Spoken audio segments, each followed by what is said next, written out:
নমস্কার বন্ধুরা, আজকে চলে এসেছি আরও একটা নতুন রেসিপি নিয়ে। আজকের বানাবো ইলিশ মাছের তেল ঝাল। আমি এখানে ইলিশ মাছ নিয়ে নিয়েছি। এটা ধুয়ে পুরো 1 ঘন্টার মতো লবণ এবং হলুদ মাখিয়ে রেখে দিয়েছি। এখানে 5 ফোড়ন এবং শুকনো লঙ্কা, এতে একটু তেজপাতা দিলে আপনারা দিতে পারেন, না দিলে না দিতে পারেন, কোনো অসুবিধা নেই। ধনে গুঁড়ো, জিরে গুঁড়ো, লঙ্কা গুঁড়ো, হলুদ গুঁড়ো আর লবণ, এইটাকে আমি পেস্ট করে রেখে দেবো। এই জন্য জল দিয়ে আমি, যেহেতু তেল ঝাল হবে তাই আমি এরকমভাবে মশলাটা তৈরি করছি। একটু জাস্ট 2-3 মিনিট ভিজে গেলে মশলাটা খুব সুন্দর একটা বাটা মশলার টেস্ট আসে। তাই আমি এটাকে তৈরি করে রাখলাম, আর একটু থিকনেস বেড়ে যাবে। কড়াতে দিয়ে দিয়েছি ফরচুন রিফাইন অয়েল। এইবার কড়াটা দেখবো তেলটা গরম হচ্ছে কিনা। গরম হলে আমি মাছগুলো কিন্তু আমি এর মধ্যে ছেড়ে দেবো। আস্তে আস্তে করে আমি এর মধ্যে মাছগুলো ছেড়ে দেবো।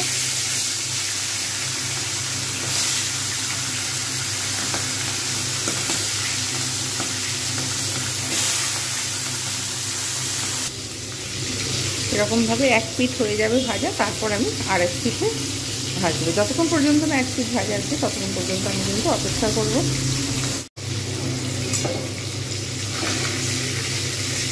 এক পিঠ হয়ে গেছে যেহেতু আর একটু তুলতে দেবো, আর একটু ভালোভাবে ভাজতে হবে। মাছটাকে একটু সুন্দরভাবে না ভাজলে তেল ঝাল কিন্তু ভালো হবে না, যার জন্য আমি মাছটাকে যতটা পারবো সুন্দর করে ভেজে নেওয়ার চেষ্টা করব।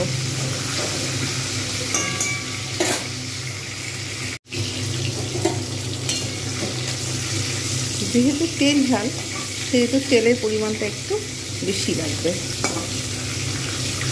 সুন্দর করে একটু লালচে করে ভেজে নেব, অতিরিক্ত নাড়বো না, কেননা ইলিশ মাছ যেহেতু নরম মাছ তাই অতিরিক্ত নাড়া ঠিক না। 1 পিঠ হবে আর 1 পিঠ উল্টে দেবো।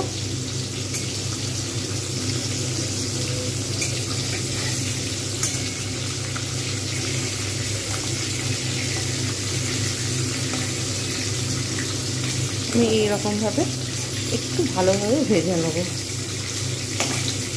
যাতে কাঁচা ভাজটা চলে যায়।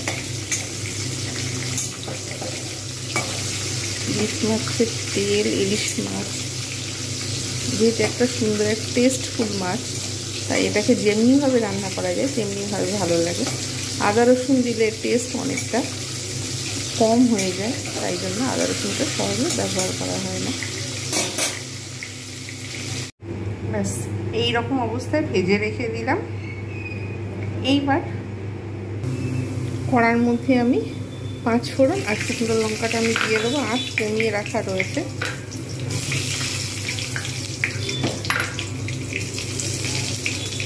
সুন্দরভাবে এটাকে ভেজে নেব।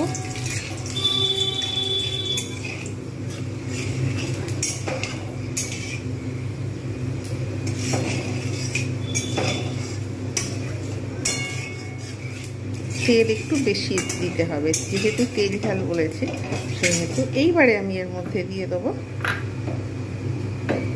পুড়লে চলবে না কিন্তু 5 ফোড়নগুলো। 5 ফোড়ন পুড়লে কিন্তু টেস্ট অতটা ভালো আসবে না, তাই আমি এর মধ্যে যতক্ষণ পর্যন্ত না ঠিকঠাকভাবে ভাজা হচ্ছে ততক্ষণ পর্যন্ত আমি অপেক্ষা করবো। আঁচটা একটু বাড়িয়ে দেবো প্রয়োজনে। ব্যস্ত হয়ে গেছে ভাজা। এইবার আমি আঁচটা একদম লো ফ্লেমে রেখে আস্তে করে আমি এটাকে ঢেলে দেবো।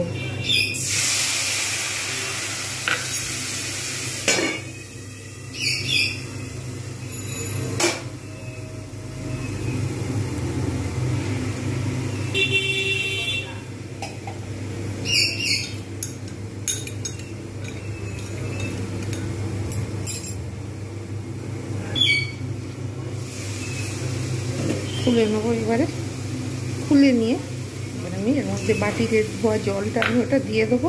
একটুখানি সুন্দরভাবে আমি কিন্তু মশলাটাকে ভালোভাবে কষিয়ে নেব। জাস্ট একটু অপেক্ষা করব। 2 মিনিট পর ফিরে এলাম। মশলা যেহেতু সুন্দরভাবে কষা হয়ে গেছে তাই এইবারে আমি এতে একটু জল দিয়ে দেবো। বেশি দেবো না, অতিরিক্ত দেবো না, যেহেতু তেল ঝাল হবে সেই হেতু অতিরিক্ত দেবো না জল, আবার একদম কমও দেবো না। ব্যাস এইবার একটু ফুটে উঠলেই আমি ওর মধ্যে মাছগুলোকে ঢেলে দেবো। দেখা যাচ্ছে ফুটে উঠেছে, তাই আমি এবারে মাছগুলোকে নিয়ে ঢেলে দেবো। ঢেলে দিয়ে জাস্ট 2-3 মিনিট আমি ভালোভাবে ফুটিয়ে নেব, যাতে মশলাটাও এর মধ্যে চলে যায়, পাঁচফোড়নের গন্ধটাও চলে যায়, মাছগুলো ভালোভাবে ফুটে টেস্ট আর মশলা কিন্তু খুব সুন্দরভাবে কম্বিনেশন হয়। তার জন্য আমি জাস্ট 2 মিনিট আমি অপেক্ষা করব। আঁচটা কিন্তু লো ফ্লেমেই রেখে দেবো, বেশি জোরে তুলবো না, তাহলে কিন্তু ঝোলটা কমে যাবে। 2 মিনিট হয়ে গেল, আঁচ একদম কমানো ছিল। জাস্ট আমি একটু এটা নাড়িয়ে দেব। আপনারা অবশ্যই এইভাবে ট্রাই করবেন, অনেক সুন্দর অল্প মশলায় এটা একটা খুব সুন্দর রেসিপি। অবশ্যই আপনারা বাড়িতে ট্রাই করবেন, আমি যেইভাবে করেছি খুব সুন্দর লাগবে। এবার আমি সার্ভ করব। যেহেতু ইলিশ মাছ বেশিক্ষণ সময়ও লাগে না, তাই গ্যাসের ফ্লেম বন্ধ করে দেবো। আর একটু হবে, আর 1 মিনিট আমি অপেক্ষা করব, তারপরে সার্ভ করে দেখাবো।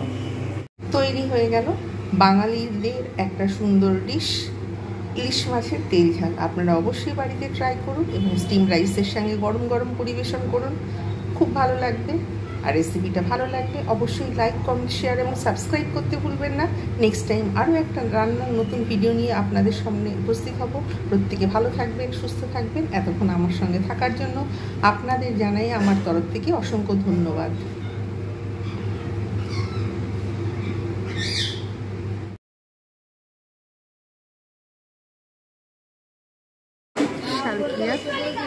গণেশ চতুর্থীর দিন গণেশ ঠাকুরের গণেশ পুজো হচ্ছে। গণেশ চতুর্থী উপলক্ষে খুব সুন্দর গণেশ ঠাকুরটা হয়েছে, গণপতি বাপ্পা মরিয়া।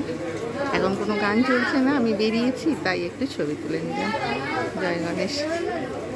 হরগঞ্জের বাজারে শালকিয়াতে বাসন্তী দেবীর পুজো হচ্ছে। এইখানে কত সুন্দরভাবে ঠাকুরটাকে, সামনেই দুর্গাপুজো চলে এসেছে, কিন্তু এখন কত সুন্দরভাবে, অনেক সুন্দর হয়েছে বাসন্তী পুজো।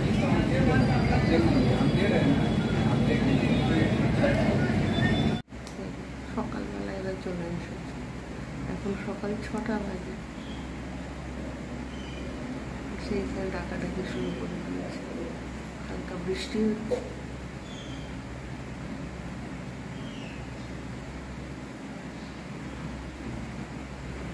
একজন ওদিকে ওই ঘুরে বসে রয়েছে, একজন এইদিকে দেখছে, এইদিকে খুব চিৎকার করছিল। এখন একটু থেমেছে।